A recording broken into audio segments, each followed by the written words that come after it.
Welcome, good people, to another episode of Repeater. This is the show where we talk to people about the songs they like, just in case you forgot, or if it's your first time here. If it is your first time, what's up?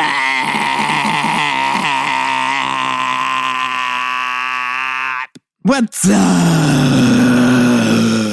What's up? What's up? What's up? Okay, yeah, we're done with that. We're joined on this episode by the New York band Early Riser. Members Kiri Oliver and Heidi Vanderlee talk to us about the Hold Steady song, You Can Make Him Like You. And guess what? I hosted this episode all by myself. I don't need no stinking Evan. No, you do not. But we need subscribers and reviews. So if you like this episode, please subscribe and review. It's the quickest way into our hearts. Thanks for listening. This is Repeater.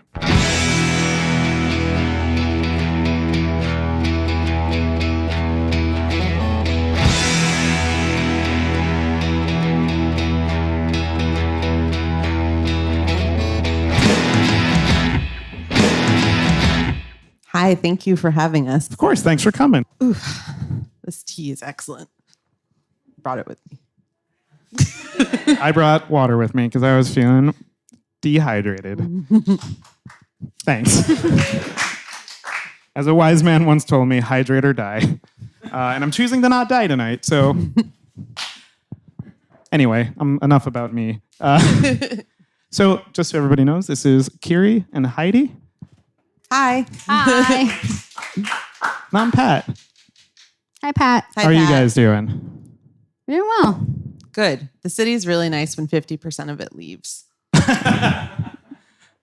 Yeah, Labor Day weekend is real quiet, and it's nice. Love it. My apartment smelled like lighter fluid before. I think somebody was barbecuing on the street, but like used too much. There appears to be a Greek festival happening around the corner. Ooh, yeah, that would explain it. And my apartment's still standing, as far as I know. So That's good. That's the plus.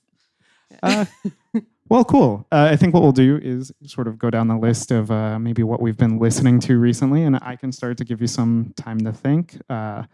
Also, because I'm really excited to tell you all about the brand new album, which is great because we get to use the once-in-a-lifetime joke. There is brand new.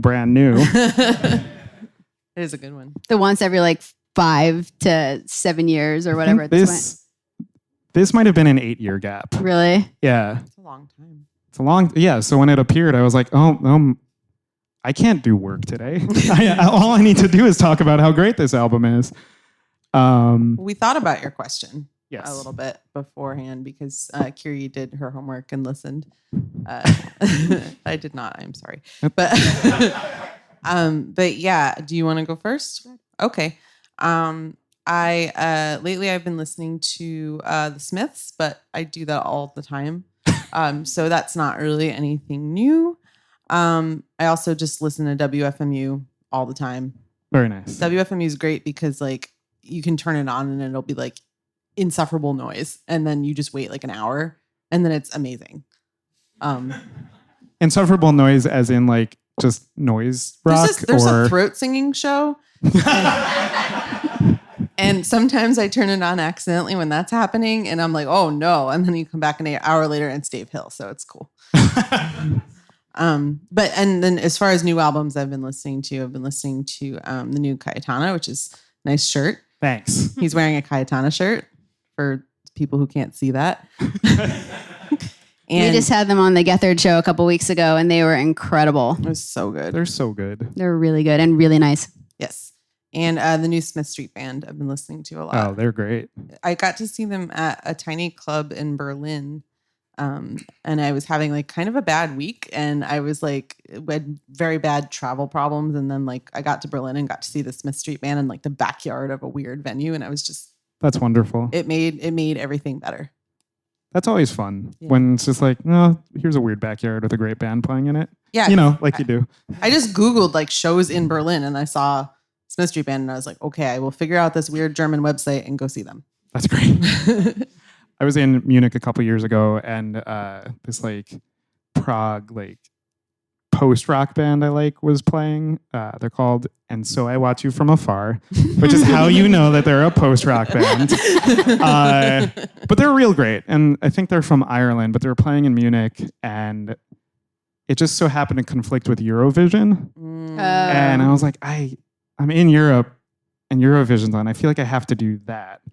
So then the next night I went to that venue and walked into a 20-year anniversary party for a German house music label. Oh my God. Oh man. It was great, but it was also just like, oh, here's all of the stereotypes. Actually, that sounds kind of great. I'm kind of jealous. Oh yeah, I was there till like 4 a.m. It was incredible. Because it's like not like house music that I don't understand. It would be like house music that I actually like. It was like super chill. Ugh. But then just like a lot of Germans, like bald Germans in tracksuits and like those like day glow yellow sunglasses. That makes me so happy. That's like the Chemical Brothers like video for Setting Sun happened. And you went to it. And I was just walking around like, what? So What? jealous. I'm American. I don't do any drugs and I'm so jealous. Great. Do you have anything to add? Yeah. In July, we got to go on a little tour with a band called the Homeless Gospel Choir, which is mostly one person named Derek Zanetti. And he just put out a new record that's amazing. And it's like a full band record produced by one of the guys in Anti-Flag and like very, very That's great. anthemic. Yeah. And it's just really relatable and has these really great punk rock anthems. The main single, Normal, has this huge sing-along like, you're never going to be normal because you're a punk. And he tells this story that I really relate to because he's actually 3 days older than me. Uh-huh. And he talks about like being a kid and getting Green Day's Dookie tape and that being like his introduction to punk rock. And that was mine too. Like that was one of the first tapes that I had, like Green Day, Dookie, The Offspring, Weezer. Like I had those on tape. And, you know, I just remember that being such a big deal. They're like, oh, there's this world like outside of myself. And like my little school world and these kids who are mean to me and stuff, like there's something bigger. And I didn't start going to shows until I was much older, and he did like start going to shows when he was very young, so that's different. But it's just a cool kind of story. The whole album, it's a concept record about like being young and getting into punk, and he's really into just like talking about and lauding the community that That's is awesome. punk and like how much it means to so many people who don't feel like they fit in anywhere still today. That's great. That's also like, I think right up my alley right now, especially for like brand new to pop up again. Yeah. Just be like, oh yeah, in college, this was me, or high school, this was me. Yeah. Just getting to sort of dive back into that feeling of like, I'm 31. It's like, I fit in wherever I want to fit in. It's like, whatever. People aren't judging me, but if I want to be moody, I can, and it's great. Yes. That's cool. That's really great. What was the name of that album again? Or artist? It's just called Normal, right? I think it's just Yeah, normal. yeah. And the artist name? The Homeless Gospel Choir. Homeless Gospel Choir. That's a great name. It's a really great name. Great. Cool. All right. So do you want to tell the fine people what song you brought? Okay, so we both really like the band The Hold Steady, and I maybe like them maybe a little more than you do, but But she's more of like a hardcore fan. Like they had that message board, the Unified Scene, right? And if you God, were why like are a you big talking enough, about that? if you were a big enough fan, you had like your own shirt with a number on it. And I remember why like, are you talking about this? This is incredible. no, because I would go to shows and like before we met, there were a couple Hold Steady shows that we were both at, like at North 6 and in the McCarran Pool. And I would go and I liked them, but I saw these kids and I was like, oh, they're really cool. Like these are the really hardcore fans. Like how do you get to be one of those people that has like your own number? And then when we met, like she told me she had one. I'm like, that's so cool. Yeah, there was a message board and it still exists and I think is somewhat active, but there was a very active message board for Hold Steady fans, like kind of, which was in its heyday around like 2006, 2007, which is like right before Boys and Girls in America came out, which is arguably, their most successful record. And everybody in the Unified Scene got a number. And at some point, somebody just started making T-shirts, and they say like staying positive and like Unified Scene, and you get a number. Mine is 42 because I thought I was very deep. Hitchhiker's Guide to the Galaxy. Very nice. I thought that I was really cool. But yeah, it was cool because you would go to a show and you just see someone in like your matching shirt, and you would probably know them, and you'd be like, "Hi." like Phil's fan, which is my friend Neil, who we actually stayed with when we went on tour. With Derek. We actually and I'm still friends with those people. Some of them not.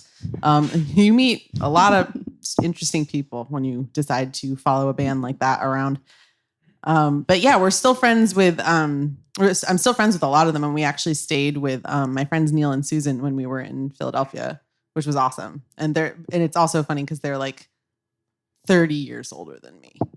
So, but yeah. That's great. Yeah. Bringing people together. Yeah. Yes. It was really nice. There were some really nice things about it. So anyway, Hold Steady, pretty formative for me, especially when I first moved to New York. And Boys and Girls in America was the record that I think really made everyone else love them as much as I did. And I think it spoke to Kiri. Yeah, I mean, that's the first record of theirs that I heard. And then I went back and listened to the other ones. And it was harder for me to like the earlier albums, like I think as much as Heidi did, because the arrangements on Boys and Girls in America are so like full and amazing with Franz and the piano and stuff. And the earlier ones aren't at that place. Like I just love the whole, it's so epic. It's so anthemic. It's got that, that kind of Springsteen feel at times that I love. And it's just like the perfect album at the perfect time. Yeah, that's awesome. So we have a little bit of a clip. It's the full song, but we're not going to listen to the whole thing. And I think we have somebody in the booth to help out. So if we can listen to a little bit of the song, that'd be great. There it is.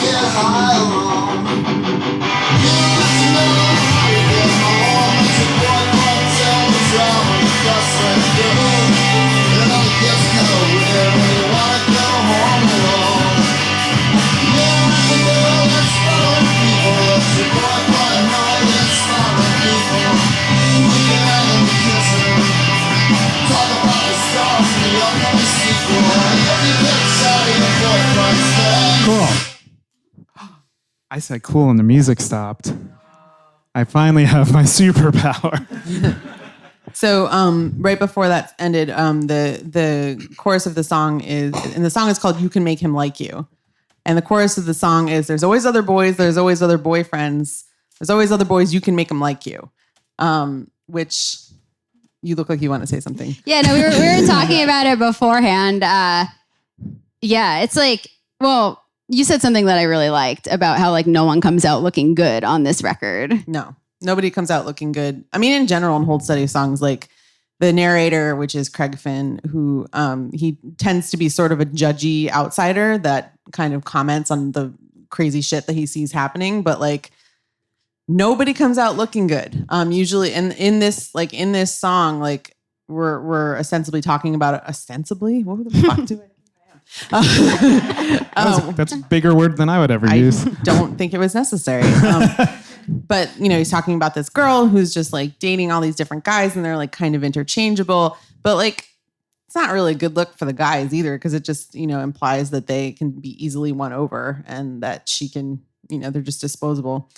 But, it's also like Kiri pointed out, like, why the fuck does this guy care?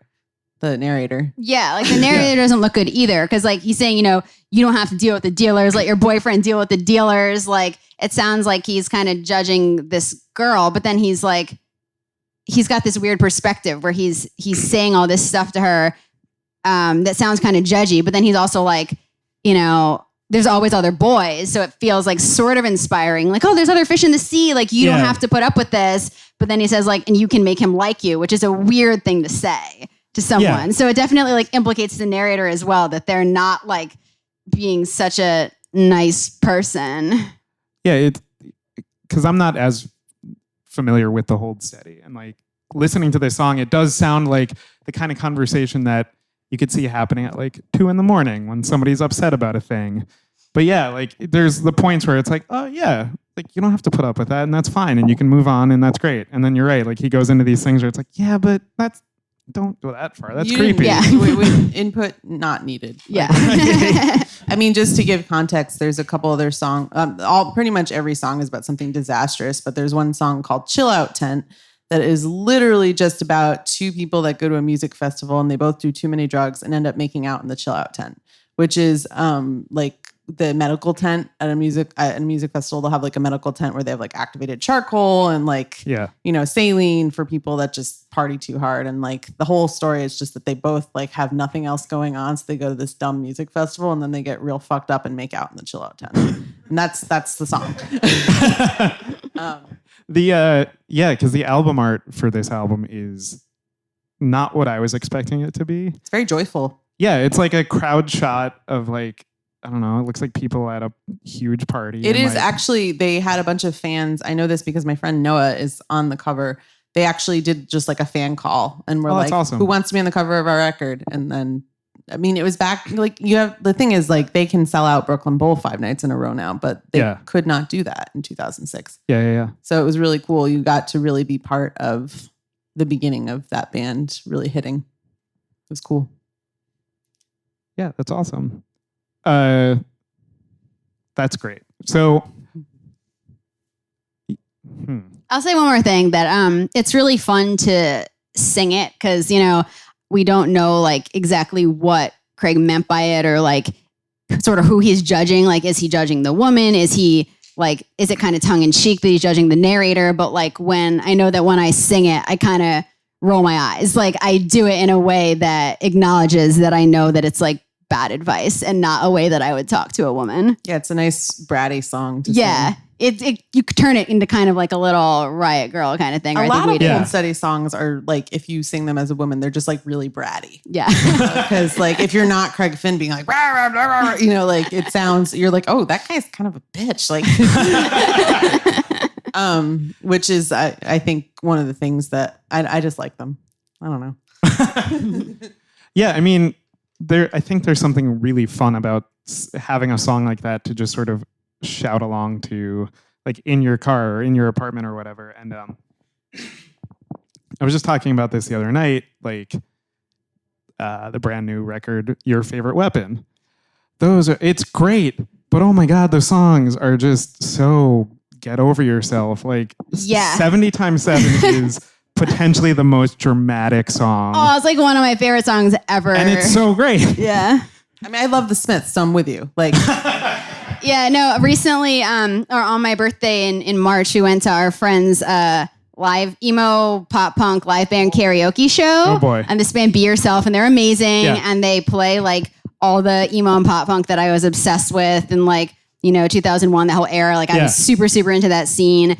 And then, like especially I've been to their shows a few times, but like especially at that show, I was there with a lot of female friends, and we were all just like, "Oh my God, these songs are all so sexist and horrible," And they were also playing like the early, Blink-182 stuff is like especially misogynistic. And there were like 2 songs by female-fronted bands on the list. Yeah, there are like no female-fronted bands from that scene. You put in a Paramore song, and then in order, they're trying to have like some female-fronted songs, but then they put in like No Doubt, like they did a Destiny's Child song because there just like weren't any women in that scene, which was something that I was super aware of. As a fan, I loved those bands, but I was really aware that there was no female representation. I was really aware that it was just guys singing like angry songs about girls who had, broken up with them or whatever. Yeah. So somehow like I loved the shows. I got really into the sing-alongs, but it's not like I related or really felt like I was being represented, in the lyrics. Like I love the songs. I love the community and the catharsis of it. But at the same time, I was like, this isn't really for me or like by anyone that like represents me or I can relate to. Yeah. Yeah. Especially since the lyrics, like you said, are very kind of revenge heavy. Really revenge heavy. I think they're still kind of fun from like the musicality perspective. Yeah. Like the chant along and whatever. But like thinking about the lyrics when it's like, a lot of them turn into just like, yeah, but I'm a nice guy and you don't see that. And like, yeah, but also she's a person too. And the Saves the Day lyrics, especially, there were like really violent metaphors. And yeah, stuff that I listen to now and I'm like, that's not that cool. Yeah. Or like probably again, 70 times 7, the have a drink and drive yourself home. Hope there's ice on all the roads. It's like That And if you think of me when you forget your seatbelt, I hope you think of me when you forget your seatbelt. And again, when your head goes through the windshield. That's really nice. Yeah. Just for like Jesus. cheating on him. Because that's what it's about. Yeah. It's about, ostensibly, to use Heidi's word, I think about his girlfriend cheating with the guy from Taking Back Sunday, which at the time I was like, oh, I was so into like the drama around it, you know, because then Taking Back Sunday wrote, No I in Team, is that the one that's like the response? Yeah. And like quotes that song in it. And it's interesting that I remember like finding that like I was, as a fan, like I liked knowing what the story was. Sure. Like I thought it was cool knowing the backstory and feeling like an insider, but at the same time having like no personal connection that I could relate to. I think once I I knew what the backstory was, I was like, oh, I don't like this song. Oh, really? Or I don't know. Like, I think it was easier to parse as like, just like fictional characters. And it's like, yeah, I mean, I don't know. I guess it's easier to be violent to characters than real people, which I guess I'm not a sociopath, so that's good. I mean, can I say something that I just realized? I think that I never really thought about it this way before, but with the Hold Steady, Craig Finn definitely absolves himself of that kind of judgment from the audience because he is usually an onlooker.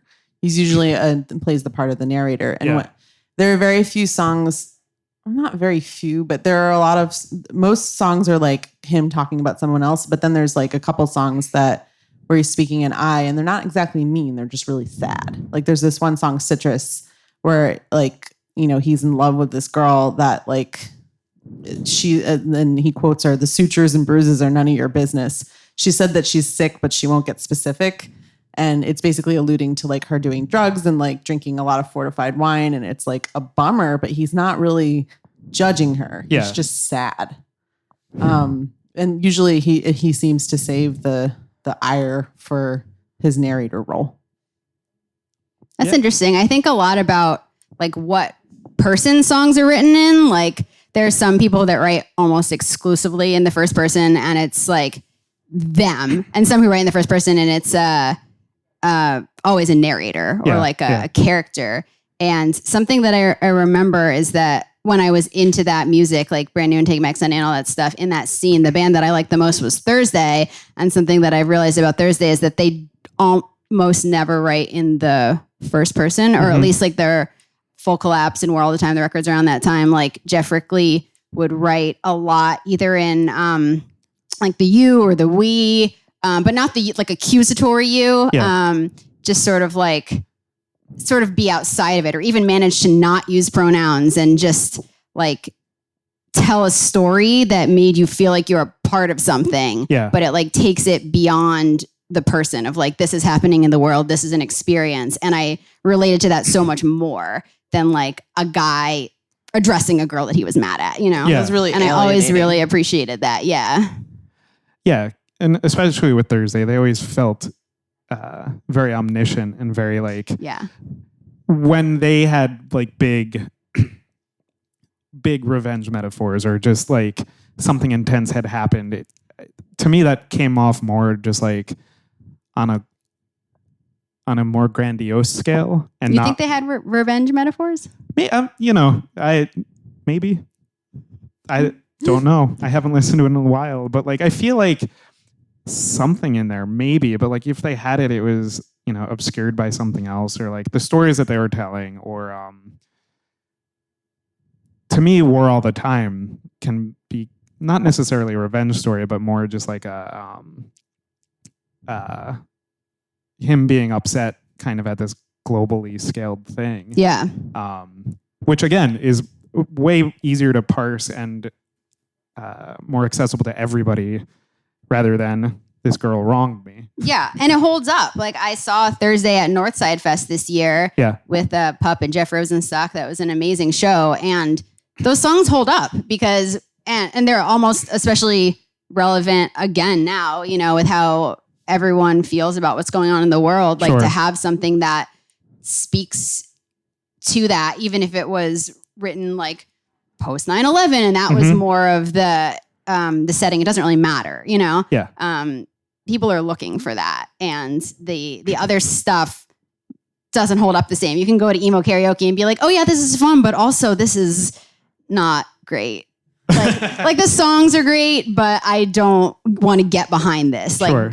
I can't go to a show now and just like feel that catharsis of singing along and being a part of it, because I can also see it and be like, this is not something that I relate to or that I need or that I want to support, like this message. Isn't it just like really interesting that we like being a music fan and like just being a woman, like you end up loving the shit out of songs and bands that fucking hate you? Like not necessarily like really, but just that are just so like, just what's the word I'm thinking? Hostile. Like there's this hostility like in this thing that we love so much, and we just love it and don't realize it's just kind of like, I mean, I think that argument can be made for like art in general. But it is really weird to think about, like when you're like, oh, that's the thing I was obsessed with, and like, you know, I followed them and everything, and like in reality, if you'd ever met those people, it probably would have been horrible. Yeah. So that's So yeah, women are great. Yeah, I mean, Heidi and I met in I think 2011, largely because we were in this feminist arts collective called Permanent Wave, and before that time, I honestly didn't listen to that many female-fronted bands. Definitely not punk bands. Maybe like a few indie rock bands. Like I like Rilo Kiley and stuff. But yeah, I don't know. I was one of those people that, even though I was a woman and a feminist, I was like, well, like I don't care about Riot Girl. Like what I've heard, I didn't really like, and all my favorite songwriters are men or whatever, you know. And then we started booking these feminist punk shows and seeing and playing with and starting bands that were all like, you know, female fronted, a lot queer, feminist, and that just became kind of our world. And now most of the bands that I listen to are female fronted, and it's been such a cool thing to be part of that community. And I feel sad that I didn't have that for so long, and that I almost like discredited and didn't really seek out music by female musicians, because like, you know, my college roommate played me some things that I just didn't really like the sound. And I was like, oh, well, if that's what the girls are doing, I'm going to go back to, you know, Fall Out Boy or whatever. And it's cool to listen to music and that by people that we would actually probably like in real life. And we do, you know, now that like we get to book a lot of bands on the Gethard show. We don't book as many local shows anymore, but sometimes we do when we play. Yeah. And yeah, they're all great people. Like it's a really nice community of nice people who care about the scene and being kind to the people that they work with, which is super important. Yeah. Yeah, and I think that's been something, I mean, surprise, the internet's great, but like that's been a really good thing about the internet is just like, yeah, you do find out some bands that you liked were shitty people, and then it's very easy to sort of cut that out of your life and go, okay, that's gone. How can I replace it with a community like this? And that's like something that I really admire and really like inspires me to keep like reaching out and finding new music and looking for things like that. Because, you know, like you said, like it's very easy to just go, oh, all right, I'm going to go find more bands and whatever. And like, it's usually dudes. It's just usually dudes, and that's what's on Bandcamp, and that's what's out there. And you have to like, it's sad, but you have to hunt a little bit to start finding more like female fronted bands. I don't think Kiri and I don't always appreciate fully like how entrenched I am in a community that makes it easy for me to find stuff like that. But like, I know that I'm very lucky. I know that I'm really lucky, and I know that's not really like for me now. It's like if I go to a show where it's 4 bands and each band is like 5 white dudes, I'm just like, what? Like, no, it really, I'm confused when that happens, but also I'm almost never at shows where that happens. No. Yeah, I mean, we went to a show a couple months ago. It was Warriors, Katie Ellen, Thin Lips, and Camp Cope, who came over from Australia. And that, you know, that's no dude-fronted bands and very few dudes, if any, in the bands. And it was an incredible show. Yeah. And, you know, that's what a lot of bands are looking for. It didn't seem weird either. It wasn't like, this is a lady show. Yeah. Yeah, we're past the point where it has to be like, oh, this is chick night, you know? That it's just like, no, these are all really good bands. And if you like one, like the others don't sound exactly like them, but you'll probably also like them, or you might. And everyone just gets along. I just remembered something. When we were booking more permanent wave shows at one point, I remember we booked at this bar and they were like, oh, we're going to do a ladies' night drink special along with your show. And I was like, no. I forgot about that. I do remember. I'm doing the like hand whooshing over your head thing. Like it was just, I had to write back and be like, actually, I did like the actually thing, but I was like, ladies' night is usually a way to get women more drunk and therefore more women get assaulted during ladies' nights. So I didn't know that. Makes sense. Yeah. And I mean, it's also because dudes will be like, oh, well, there's 2 for 1 for ladies. So there'll be lots of ladies there. And so we're going to go. It's just a really weird thing that bars do. And I don't. Ugh. Anyway, so this guy didn't get it and was actually kind of weirded out when I was like, no, let's not do that. And he was like, okay, have it your way. And I was like, thank you. That's not like what we're looking for in terms of like supporting the feminist scene, like a drink special. Just being a woman doesn't mean you're a feminist and vice versa. Yeah. Yeah. I mean, that Warrior show sounds incredible. And I think it was amazing. I know that Warriors, Katie Ellen and Thin Lips are coming back in November. And November 4th in Knitting Factory. So I've never seen Thin Lips. Oh, they were great. Oh my God, I'm so excited. It's going to be a really good show. Yeah. Love all this band so much. I also love that band, that whole lineup is touring together. That seems like a wonderful. Oh yeah. And they're all just like, I mean, haven't seen Thin Lips, but everybody just seems like the best kind of people. Yeah. I mean, I don't know Lauren or Anika super, super well, but any experiences I've had with both of them have been wonderful. Yeah. Yeah. And there's such amazing music coming out of Philly right now. And it seems like an amazing community between those bands, them and Cayetana too, who all support each other a lot and tour together. Yeah. Well, so before I forget, I would like to talk about your band. Oh, we don't have to. We can. We would love to. We can. Yeah. I mean, so you started through that feminist organization? Kinda. We are born from the ashes of another band. Cool. A very dramatic. We're going to talk about this? Really stupid. Sorry, it was dumb. Yeah.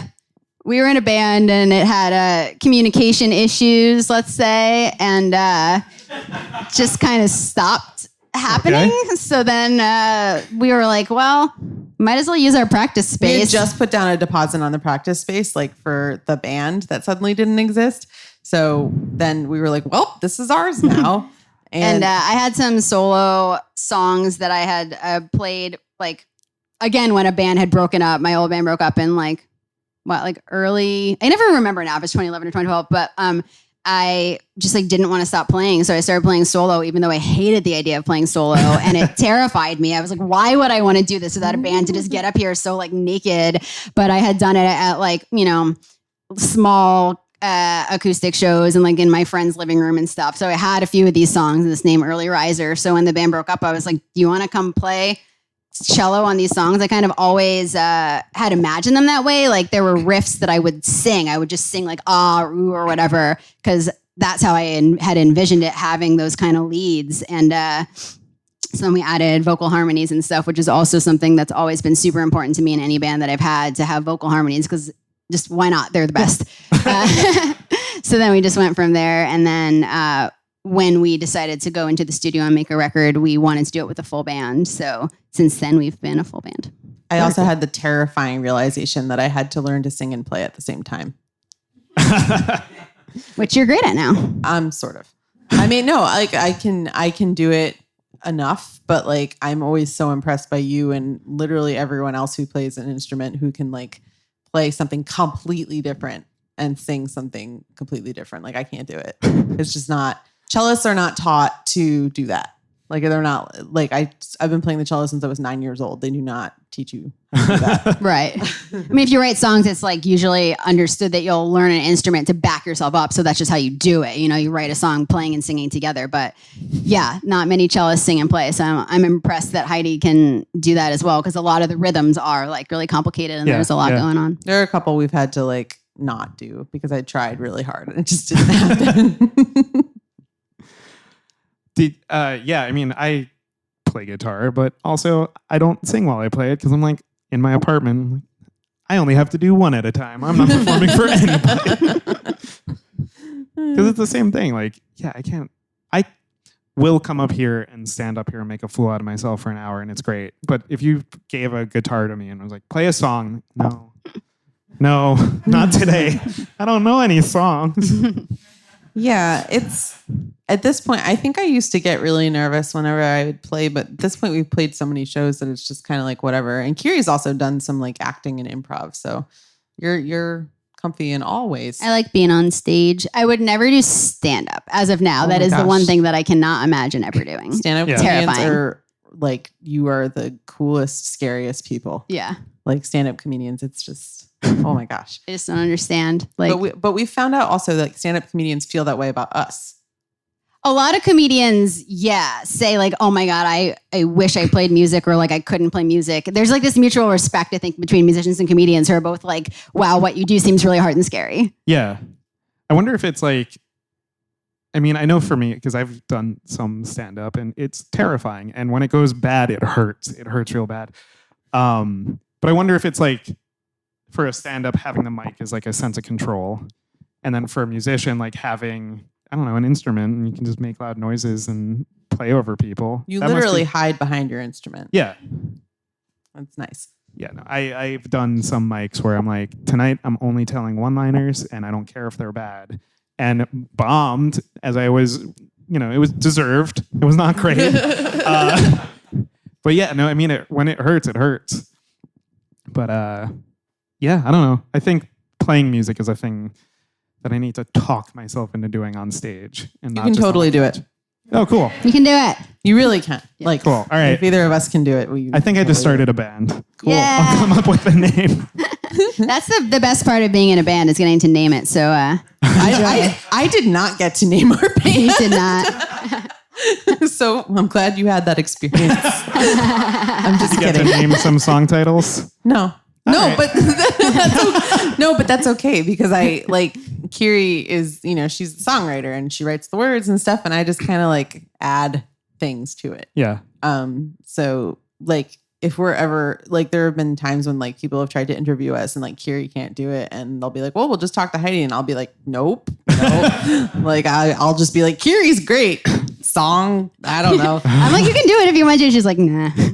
No, it wouldn't make any sense Yeah. because I would be, but to be serious, I mean, I would be speaking about your life experiences, which Right. is not cool. Yeah, I like when we do interviews together because we can kind of split it. Like if people ask what the songs were about, like I can answer that. If they ask how the band started, she can answer Yeah. that. Yeah, I'm the practical one. I give practical historian. information. Yeah. Yes. Yeah. And then both of you can answer why the Hold Steady are great. Yeah. So that's wonderful. We can. Wait, are we answering that question now? Sure. Why not? Okay, the Hold Steady are great because I didn't tell you there was going to be a quiz. the Hold Steady are great because they are all great musicians, and I think that they capture a joy somehow while singing about the saddest, most fucked up things. And they're also one of the best live bands I've ever seen. Nice. Just the energy and the community, and just I don't know. It's really, I still am confused about why I like them sometimes. I'm serious. Like, No, I get it's it. like when I got into them, it was like, oh, a bunch of dudes in their mid 30s that literally they started because they were playing classic rock covers together. It's like they were Yeah. doing for some comedy show. They were doing like classic rock covers, and then they were like, hey, this is really fun. Why don't we make a band that kind of sounds like Cheap Trick? And that's what happened. And I love Cheap Trick. So Cheap Trick's great. yep, That's wonderful. they're great. And the audience is a lot of older dudes. Like we went to the Brooklyn Bowl shows last December, and I have thoughts about this. The Hold City audience base has gotten broy as fuck. Like when I was like, it wasn't like that back then. But like it really kind of like Yeah. the Hold City have become like the band where it's like, let's go get blackout drunk. And like, yes, obviously there are people that do that at shows, and like it wouldn't be a Hold Steady show if someone didn't. But the audience base has gotten like so broy, and it's like a bummer. I can't really shove my way up front anymore, which sucks. but she got to be in the VIP section Shut all up. week. first a numbered shirt. Sometimes, that's devotion. I don't know. She knows people. Stop. Why are you so embarrassed? I don't know. Because my friend Brendan, who works for them, is going to listen to this and make fun of it and tell them. So, Hi, Brendan. hi, Brendan. Thank you for listening. Hi, Brendan. Okay, folks, if you want to hear Early Riser's cover of You Can Make Him Like You, head on over to repeater.show where it's available to stream. And great. You probably didn't do it yet, but that's okay. Do it later. For now, let's get back to Early Riser for some original music. We're going to play 2 of our songs. This one is called Find Me for the Waltz, and we just released a video for this. It's like a 90s VH1 pop-up video style video. We had a super fun time making it. We also discovered that our bassist does not know what pop-up video is. She's going to be really mad that we keep talking about it. I think it's funny. It's a generational thing, we guess, but it was definitely a part of ours. 1, 2, 3, 4.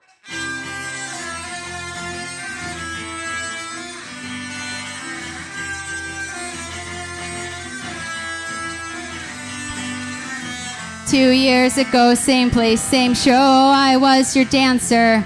You had hungry hands and eyes, and I swore I had my answer. From my perch across the room, I feel the same magnetic pull. The magnets that don't stick don't work at all. If you don't find me for the waltz, then I'll know everything I need. This night, it will belong to me.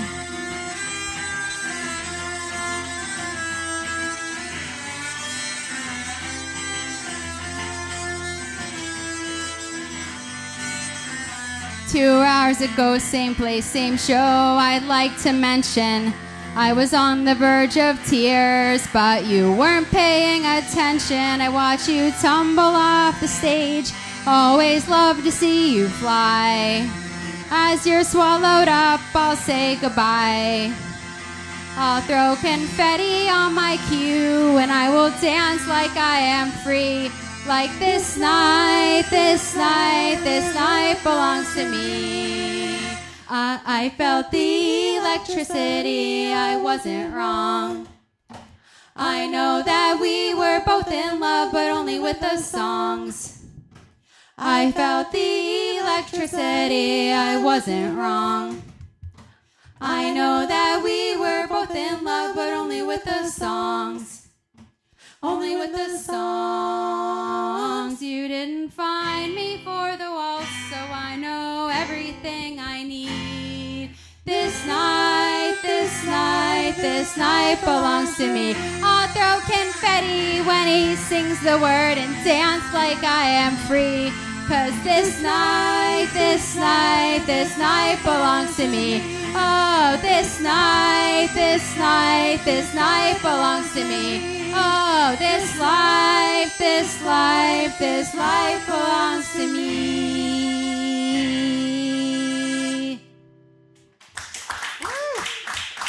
Thank you. This song is called The Nevers. It's our Posse anthem. 1, 2, 3, 4.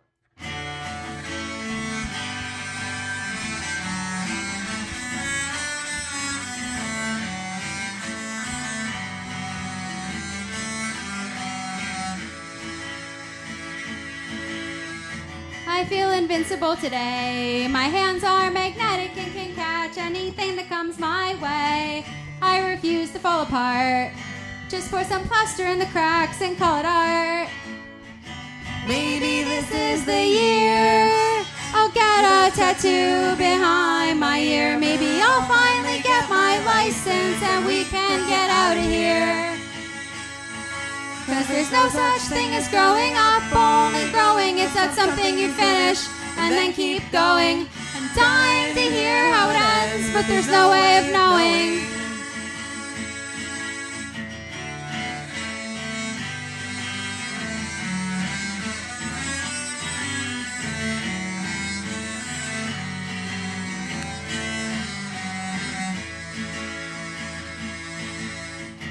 I feel invincible today. My hands are magnetic and can catch anything that comes my way.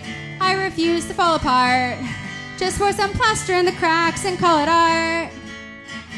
Maybe this is the year I'll get a tattoo behind my ear. Maybe I'll finally get my license and we can get out of here. 'Cause there's no such thing as growing up, only growing. It's not something you finish and then get boring. If they took our picture right now, I swear we'd be glowing. I won't tell you to never say never. Just don't tell me that you'll never change. 'Cause sometimes the nevers become the maybes and okays. Sometimes they sneak up behind you and give you your best days. They told you the first words you uttered. What were the last words you sang? It's okay to go out with a whimper as long as you come back in with a bang. It's okay to go out with a whimper as long as you come back in with a bang. It's okay to go out with a whimper as long as you come back in with a bang. It's okay to go out with a whimper as long as you come back in with a bang. It's okay to go out with a whimper as long as you come back in with a bang. It's okay to go out with a whimper as long as you come back in with a bang. Thank you. You can stay up to date with Early Riser by checking out their website, earlyrisermusic.com, and by following them on Twitter @EarlyRiserBand. And you can follow Kiri Oliver and Heidi Vanderlee on Twitter @Kiri Oliver and @Heidi Vanderlee. Duh. Well, Pat, I'm sorry I missed this episode. It sounded awesome. It was awesome. Kiri and Heidi are the coolest people on earth, and I really love their music. I had so much fun talking with them about representation in music, booking bands, and making friends through music. Speaking of, everyone should watch The Chris Gethard Show on True TV. It's a super fun show and unlike anything else you'll see on television. And hey, Pat, can I assume that on this episode, you made new friends through music? I think you can. That's a win in my book. Until next time, hit repeat. Evan, put a shirt on and be my friend.